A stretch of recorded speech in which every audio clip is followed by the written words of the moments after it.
मेरी जॉब एक private company में लगी थी। कुछ दिनों में मैं वहाँ सबका दोस्त बन गया था।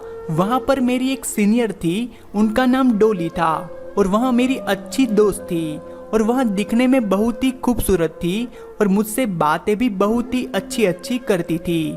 पर वह कुछ दिनों से बहुत ही परेशान सी रहती थी। मैंने डोली जी से पूछा कि क्या परेशानी है आपको, तो उन्होंने कुछ नहीं बताया।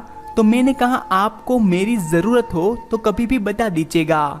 कुछ दिनों के बाद मैं ऑफिस के काम के सिलसिले में उनके घर गया तो उन्होंने बताया कि उनकी शादी को करीब 3 साल हो गए थे और उनका अभी तक कोई बच्चा नहीं हो पाया था, क्योंकि 2 साल पहले उनके पति का मानसिक संतुलन अचानक ही खराब हो गया था। फिर उन्होंने कहा, रौनक तुमने कहा था ना कि कभी भी मेरी ज़रूरत हो तो मुझे बुला लेना।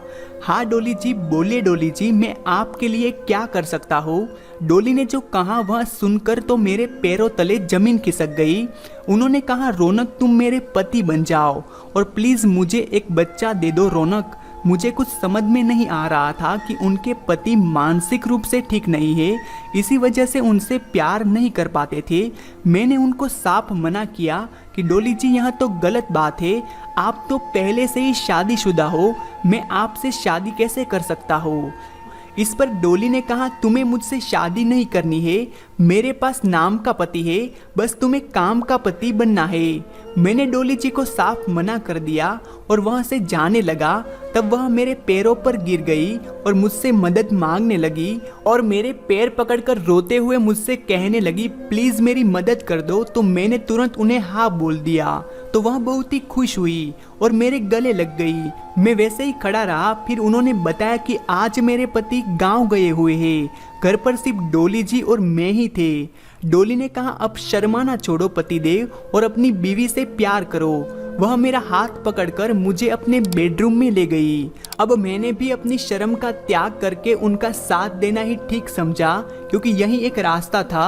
वह मुझे देखकर हंस रही थी। मैंने कहा, क्या हो गया, क्यों हंस रही हो। इस पर डोली ने कहा, काफ़ी अच्छा है तुम्हारा पप्पू। अब हम दोनों से बर्दाश्त करना बहुत ही मुश्किल था। फिर हम वह सब करने लगे जो एक पति पत्नी करते हैं। तभी मैं उनके टमाटर का जूस पी रहा था।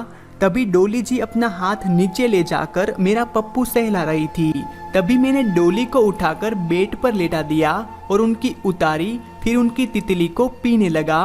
कुछ देर बाद डोली जी ने अपनी तितली फैला दी और डोली अपने हाथों से ही रौनक का पप्पू अपनी तितली पर सेट करने लगी। रौनक ने पप्पू तितली पर सेट होते ही अंदर तक जाने दिया और अपने धक्के तेज कर दिए तो डोली की वो निकल गई। फिर भी रौनक नहीं रुका। फिर धीरे धीरे डोली को भी मज़ा आने लगा और ये सिलसिला 1 घंटे तक चलता रहा। और 1 घंटे के बाद हम दोनों अलग होकर एक दूसरे की बाहों में बाहें डालकर सो गए और उस रात में डोली जी के घर पर ही रुका रहा। और पूरी रात में हमने 2 बार और मज़ा लिया और दूसरे दिन सुबह अपने घर पर चला गया।